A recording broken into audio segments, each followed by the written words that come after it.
Hello and welcome to Choice Online Academy. I am Medha Nitin Manjiri and here with yet another video on physics. So in previous video we were discussing about escape velocity, its definition, its some of the properties, formulas and everything. So in today's video we are going to discuss one more kind of velocity as we are into celestial mechanism, starting with Kepler's law, and then we studied escape velocity, and today we are going to study one more kind of velocity which is known as orbital velocity of satellite. So what is it? Let us just go deep dive into it, and starting from basics. We all know about satellite, a little bit introduction about it, but let's just revise again. So, satellites are natural as well as artificial bodies describing an orbit around a planet under its gravitational attraction. So, we have seen this phenomena while studying gravitation, and one more time we are going to study this in the form of orbital velocity. So, as we all know that Moon is a natural satellite of the Earth, while InSat 1b is artificial satellite of the Earth. So, the basic condition, there is a condition which is established for establishing a particular satellite in its orbit, and that condition is really important, and that should be satisfied to establish that satellite into that orbit. So that condition is all about that center of orbit of that satellite must be coincide with the center of the Earth, or a satellite must move around a great circle around the Earth. So what is actually orbital velocity and why we are studying this today? So the classical and basic definition of orbital velocity is that orbital velocity of any satellite is that velocity which is required to put that satellite into its orbit around the Earth. So previously we saw condition of putting that satellite, and now we are going to see what velocity is actually required to put that satellite into that particular orbit. So in very simple words, orbital velocity is that velocity which is required to achieve a particular orbit around a particular celestial body, that is a planet or a star. Let's consider for an instance that velocity required to achieve an orbit around the Earth is known as orbital velocity of that satellite around the Earth. So let's just see what it is actually and how it is being derived. Okay, so for deriving a particular equation of orbital velocity of satellite, we need to remember two major things. So, for a revolution of satellite around the Earth, gravitational pull provides the required centripetal force.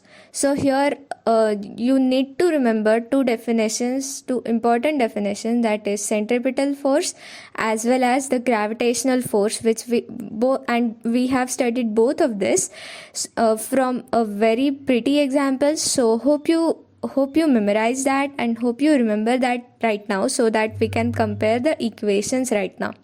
So as our sentence says that, or as our definition says that, the gravitational pull provides the required centripetal force. So we will just equate gravitational pull with the centripetal force, that is mv square divided by r is equal to gmm divided by r square, where v is the velocity, small m is the mass of that satellite, and capital M is mass of Earth, and r is carefully notice the r here, as we have learned that r is equal to capital R plus h. That means radius of the Earth plus height of that particular satellite from the surface of the Earth. So from here we can get a formula for v, that is v is equal to root of gm divided by small r, that is root of gm divided by r plus h. So this is basically the orbital velocity of the satellite revolving around the Earth, and if we modify the formula more further, we can get as v is equal to r into root of small g, that is acceleration due to gravity, divided by r plus h, that means radius of the earth plus height of that satellite from the surface of the earth.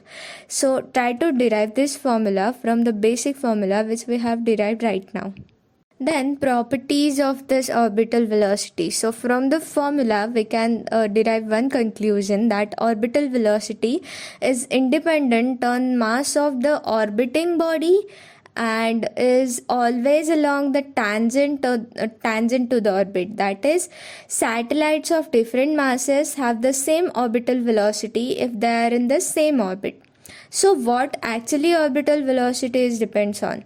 So from the formula we can say that the orbital velocity depends on the mass of the central body and radius of the orbit. That is, radius of the earth plus height of that satellite from the surface of the earth.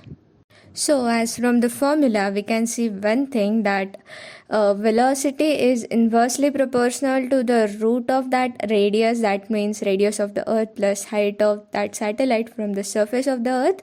So for a given planet, greater the radius of the orbit, lesser will be the orbital velocity of that satellite. So this conclusion we can derive from the simple observation from that formula, that is, velocity is inversely proportional to the root of that r.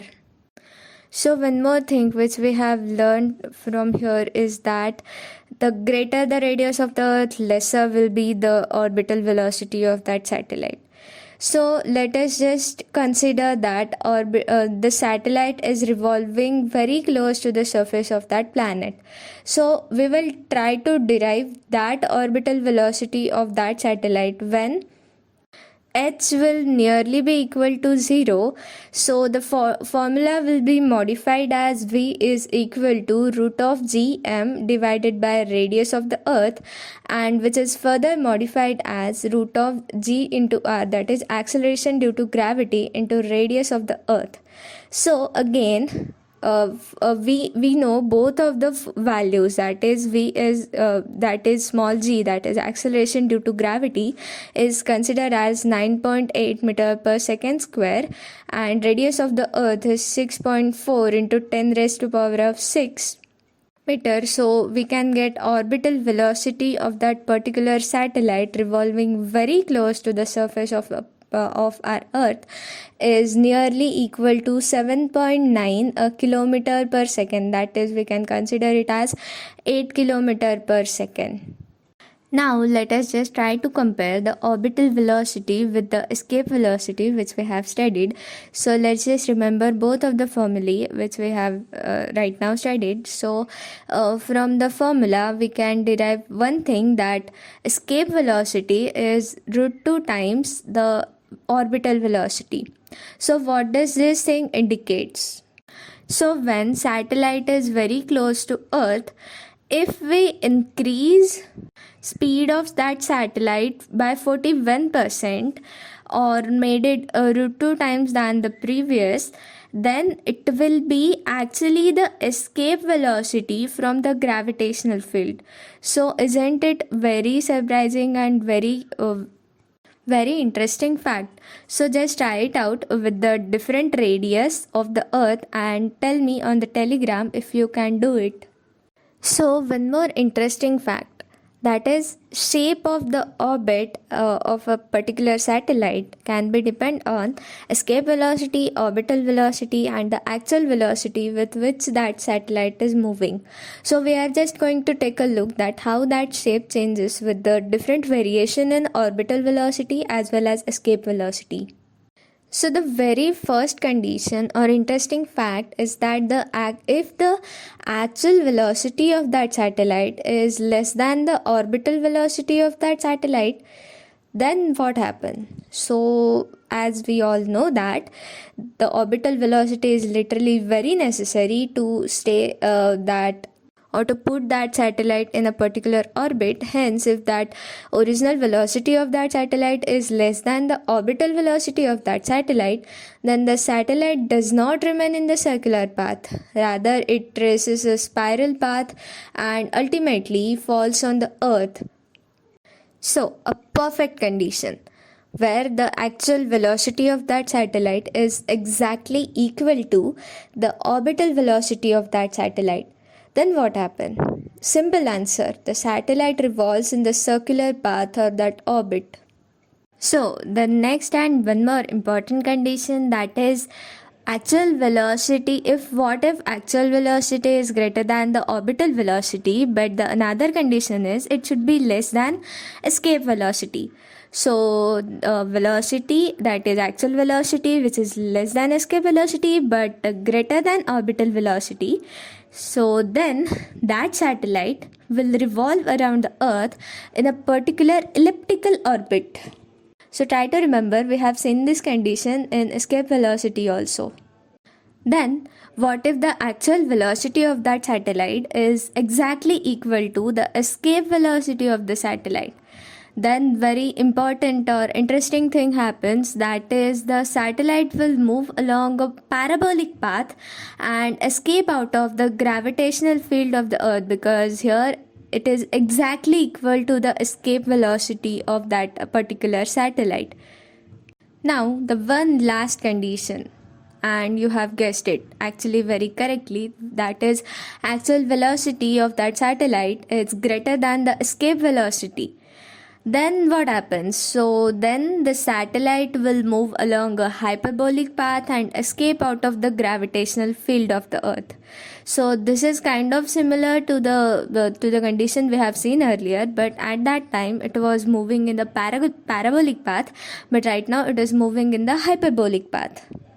Now, a short task for you, that is try to find the reason behind why shape of the orbit depends on the orbital velocity, actual velocity and the escape velocity. Just try to brainstorm all the conditions which we have seen in escape velocity as well as in the orbital velocity. If you can, it's the best thing in the world. If you cannot, then tell me, we'll make one more video for that. Till then, keep studying. Thank you.